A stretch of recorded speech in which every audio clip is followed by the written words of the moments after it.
I grew up with the Chinese language, spoken to me as a baby. My first language until I had to forget it because I couldn't understand the teachers at preschool. So I had to immerse myself in English. But still I was sent to Chinese school until I fought back, said I didn't want to, said it wasn't me. And still I walked around my house and I saw my grandpa's calligraphy hung outside my dad's office day after day. And I couldn't read any of the words. And I went back to China and I couldn't understand what my grandpa said to me. And I couldn't understand his life. Calligraphy, highly valued both in China and abroad. Calligraphy is an art that I couldn't find much Western literature about, and an art I learned most from my mom.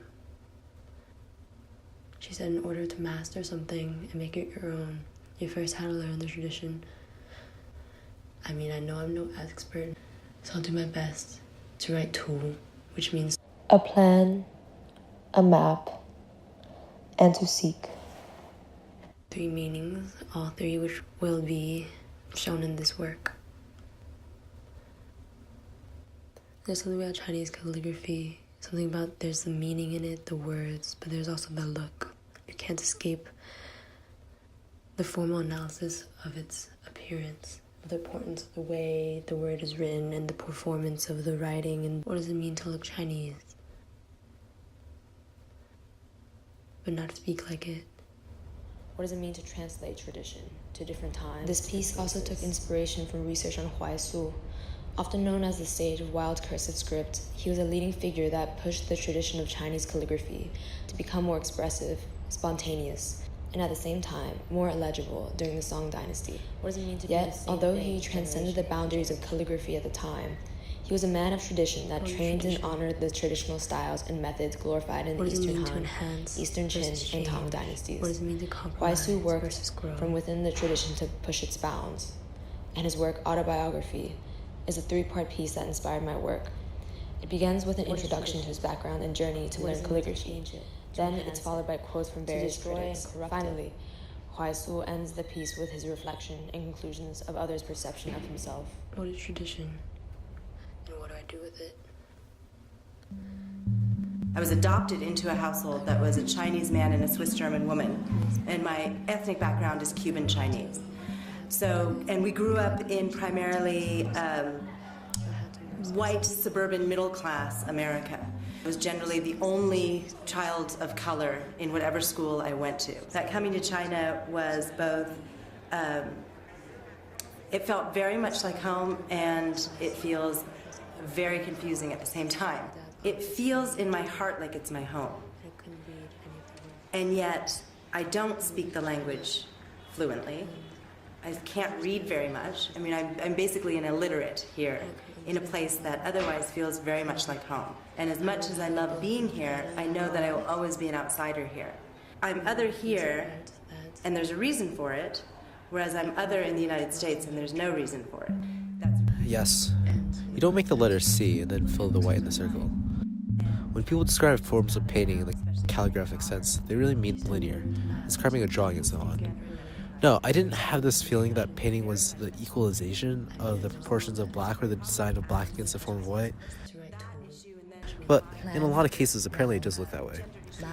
I rather imagine as people have come from the tradition of looking at drawing, they look at the lines until you get to art school, and then the drawing teacher tells you to look at the white spaces in it. But I didn't think that the black and white painting is coming out this way. I thought about it in a certain sense of the awkwardness of not balance, the tentative reality of lack of balance in it, the unknown reason why a form would be there and look just like that and not meaning anything particularly would, in some haphazard way, be related to something else that you didn't plan either. Yes. I made a trip to China and Japan, there studying brushwork and acquainting myself with some of the Oriental masters, and had found out for myself that one can experience a tree in dynamic line as well as in mass and light. I began the style called white writing. Line became dominant instead of mass, but I still attempted to interpenetrate it with a spatial existence. writing the painting became a necessity. I even thought of my way of working as a performance. For me, the path has been a zigzag in and out of old cultures, seeking new horizons while meditating and reviewing. Subject matter has changed to the most microscopic worlds. On pavements and the bark of trees, I have sometimes found the whole world. I believe that painting should come through the avenues of meditation rather than the canals of action. I began experimenting with cursive calligraphy, breaking out of what I call the linearity of character forms. Gazing. Meaning now becomes a catalyst to expressive form, rather than the action of brushing a specific character as the creative medium of expression. Daybreak. Portraying the restless commotion associated with the beginning of life. Quiet. Rooted in the feeling of steadfast calm and unyielding patience in the face of adversity. Auspicious. Gone one step further to divorce the character's form with an evocation of calligraphy's meaning through deconstructed impression. I began experimenting with cursive 你必须要找到一个新的方法来说你要说的这个过去没有人说过的话，一定要不断的去寻找这种新的说话的方法。这种感觉呢，就是它和书有一种特别直接的关系。最后我发现，我跟书的这个关系其实主要不是文字上的关系，不是说这本书我拿了以后从头文字读到尾，我在这个我从书上获得很多的感觉和获得了很多的知识，或者说学到了很多东西。我跟书的关系其实都是这种。就身体上的，比如我就对这个装订特别有兴趣，和这书的厚度和它是怎么样装订的，是西方的方法还是中国的方法？然后呢，这个书的这种感觉啊，这种手感上翻动的这种感觉，包括它的字体，包括它的这种纸页和字体和插图这种。和翻动之间这种感觉和关系，我对这个东西特别有兴趣。这也是因为他们本身的图书馆学系嘛，资料市场大部分书都是跟出版社书籍室、字体。Gone one step further to divorce the character's form from an evocation of calligraphy's meaning through deconstructed impression.